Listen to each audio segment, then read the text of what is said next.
Welcome back to another episode of Beyond the Forecast. I'm your StormTracker8 meteorologist, Madison Ohms, and today I am joined by another member of the StormTracker8 team, Tyler Hall. Tyler, how are you doing today? Doing well. How are you doing, Madison? I'm doing good. I'm holding on to these warmer temperatures that we're hopefully going to have eventually again. I know we're going to be a little bit chilly coming up. Yeah, we do have some big changes to talk about for sure the rest of the week. Absolutely. And as always, we are going to have a poll up for anyone who has questions to ask. So you can go ahead and scan this QR code that's on the screen right now by this white box. And that QR code will be throughout the show as well in the bottom right-hand corner of the screen. So if you have any questions, we'll be here to answer them for you guys. I figured we can just start off and see what usually might be happening at this point in January or what's happened in the past. This was today in weather history. Back in 1831, there was the great snowstorm that brought heavy snow and blizzard conditions, which is not quite what we're seeing today. Yeah, no, not quite. No, I think this is really fun that we're talking about what has happened on the particular days that we're talking about weather history. So, weather and history, it's just very fascinating. And to think that nearly 200 years ago, there was a very impactful storm. Obviously, there was, no social media back then, no real internet. So weather forecasting back in the 1830s was much, much different versus how it is now with technology. And now we get to do all these fun different graphics and different ways of record keeping as well. Yeah. And speaking of snow, we're not really seeing any of that today. Just a really cloudy, maybe a dreary day for some of us as we're waiting for some of those cooler temperatures to head in tomorrow. I hope you didn't have any outdoor plans today because it's probably not the greatest day for them. Yeah, I would say an iffy day at best. I know we're tracking some showers later on today. Yes, and if we take a look over the last, 6 hours for our satellite and radar, we do see this cold front that's starting to approach the central Virginia area, and thankfully that rain is staying clear of us for now, I should say anyways. Yeah, I was noticing basically to the south and west of us, there's something happening called virga. So it's just so dry outside, a very dry air mass, if you will. So it's probably falling rain upstairs, but then it's evaporating as it gets to the surface. But we're still tracking a few showers possible. And yeah, there's wintry precipitation, it looks like, for your neck of the woods, Chicagoland. Yeah, they've been kind of getting slammed recently, I feel like, with all of this snowfall. Hopefully it's nothing too crazy. It's definitely not like some of those winter storms we had been seeing earlier in the season by any means. Yeah, no kidding. I think the big story for sure is obviously the big air mass change tomorrow, which we'll get into in just a little bit. Yeah, and speaking of that air mass change, this is going to be mostly Arctic air that we see making its way down today. It's really impacting that Midwestern region, but we're going to be seeing some of that chilly temperatures move in, especially after that cold front sweeps through during those overnight hours tonight. Right, yeah. So as Madison was saying, an Arctic air mass. So this is originating from the Arctic Circle, and it, obviously brings in much, much colder air, and obviously with the mild Great Lake temperatures ongoing, they're going to be dealing with lake effect snow up there, right? Yes. And obviously the winds shifting in a northerly and northwesterly direction. So yeah, big changes for the Midwest and then for us here in the Mid-Atlantic. Right, and we're looking specifically at some wind chill potential right now. So especially in Minnesota, Wisconsin, portions of Michigan, they could see wind chills below zero, which is...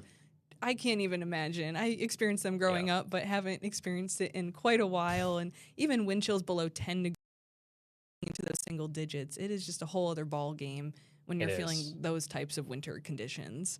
Yeah, I mean, below zero and, below than that is life-threatening stuff, right? So you got to be covering every layer of exposed skin if you're out and about, to work and school, errands, appointments, things like that. You definitely have to be dressed extremely warmly from head to toe in these conditions. Yes, and seeing that Arctic air mass move down, and then you have strong winds on top of that. This is taking a look at the wind conditions right now, or wind gust conditions, I should say. This is at 1:40 p.m. this afternoon.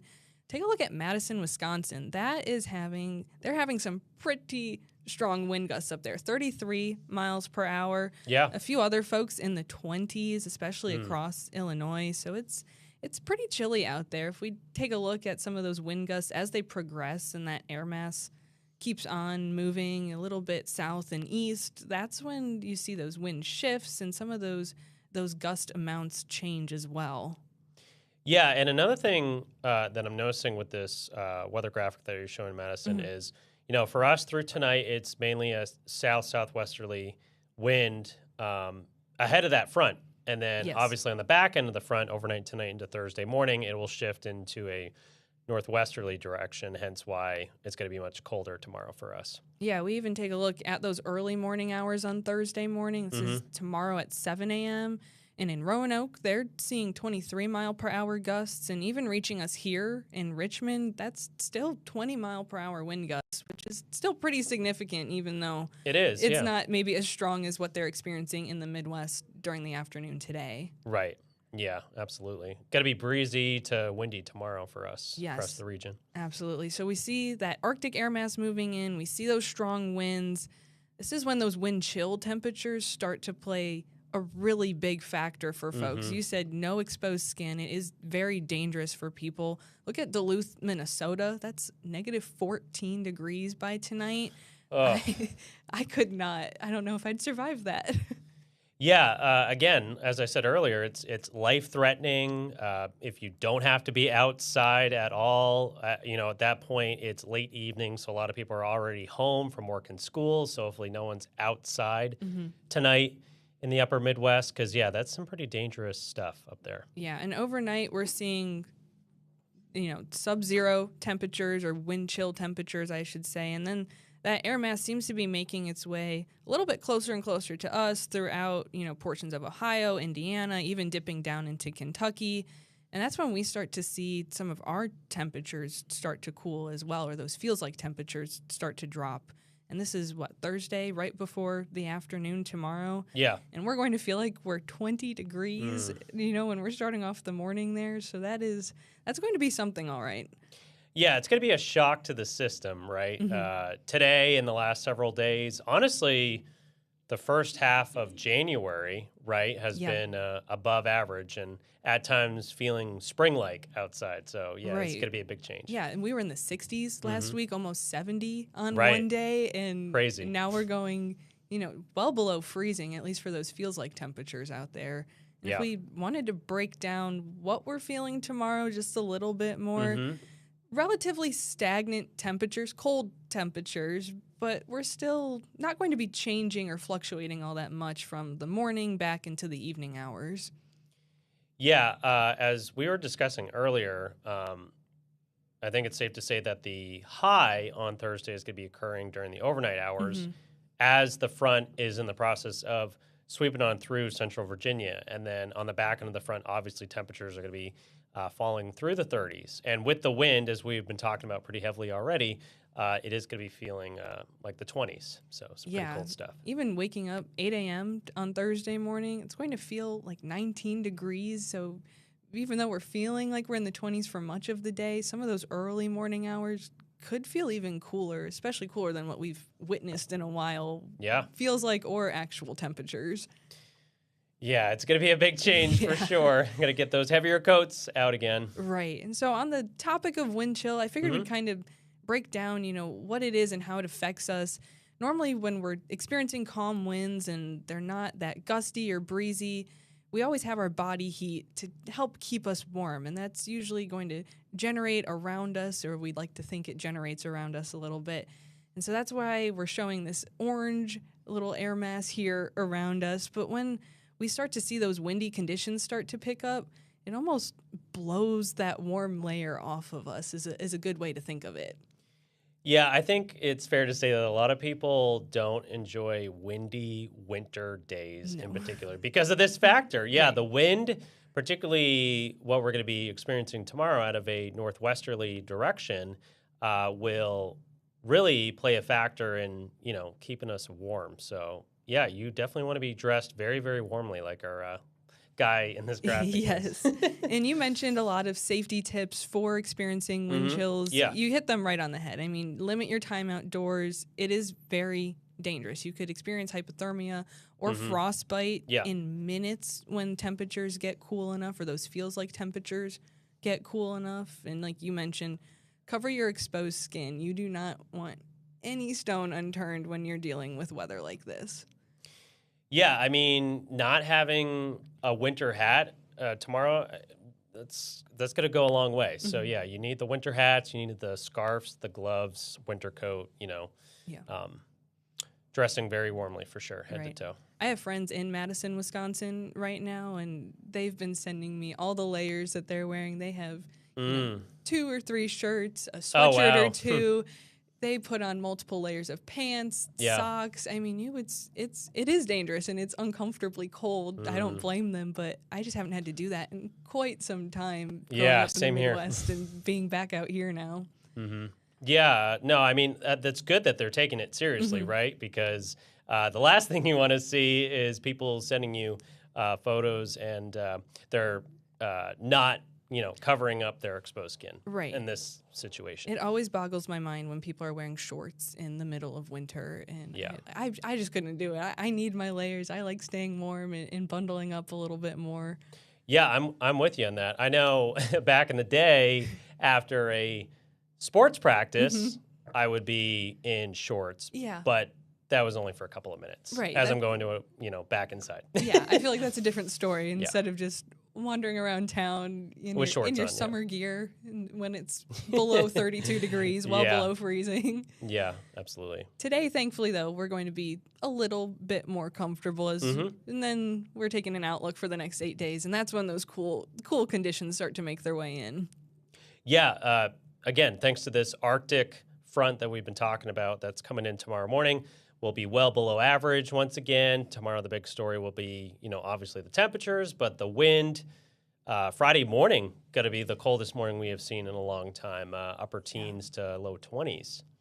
And then even heading into this weekend, we'll finish off the week dry. Thankfully, we'll have some sunny conditions on Friday. But then Saturday, we do have another chance for rain on the board. I don't think it'll be a soaker, not like what we saw last Saturday, but definitely a chance for some isolated showers.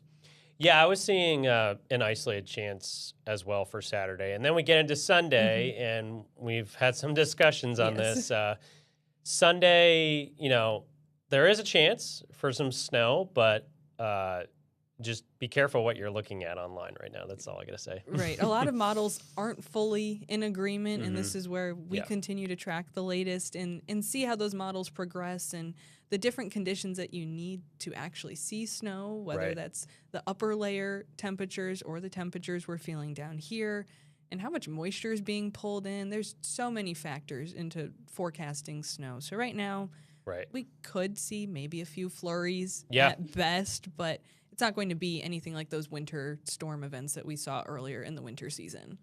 Right. And, as you said, there's got to be, everything just has to come together. Obviously, enough cold air, the location of the particular system, and is there enough moisture in place? So, yeah, we have, 3 or 4 days to really fine-tune that Sunday forecast. Absolutely. And I'm sure people are happy to see Monday. Lots of kids probably have school off. Maybe even a few folks have the day off for MLK Day. We're going to be dry for that, so that's something to look forward to. It's just going to be cold, still in the 30s. Yeah, I mean, I look at these overnight temperatures, and the afternoon temperatures are going to be well below average. And honestly, the remainder of January looks pretty cold. Yeah, for us. Almost a 180 from similar to December. We started off super, super cold, saw that 180 with the warm up, and now January, we're starting off really, really warm. But I think we're just going to be staying cool from here on out. Yeah, I think that's a pretty good bet for the second half of January. We're going to need multiple layers each and every day when we're out and about, and staying warm in general, and staying safe out there outside. Yeah, absolutely. And Tyler, I know you're not always a huge fan of the cold. Mary Catherine and I touched on this yesterday. I don't mind the cold conditions, but when you get the winds built in, I'm not a huge fan of it, but I Right. can handle the cold as long as there's some sunshine. Are you going to be enjoying these cold conditions? No, but I mean, it is January after Yeah. all. That's what I have to remind myself and remind other folks, Yeah, you don't want the absolutely. cold weather, but it is January. Right. So, It's almost inevitable. We have to go through the motions of the seasons. yeah. Yeah. Well, you guys let us know in the comments below if you are going to be enjoying these cooler conditions headed our way. And please be safe out there. Dress warm for those Yep. windy conditions that we're going to be having tomorrow. Yeah. Yeah, absolutely. Again, winter coats, winter hats, scarves, gloves, all those things for tomorrow through the weekend. We'll keep you posted on that Sunday situation. We got a few days to iron that out. Sounds good. Thank you so much for joining me today, Tyler, and I hope everyone enjoyed this episode of Beyond the Forecast. We'll keep you all updated and have a good one.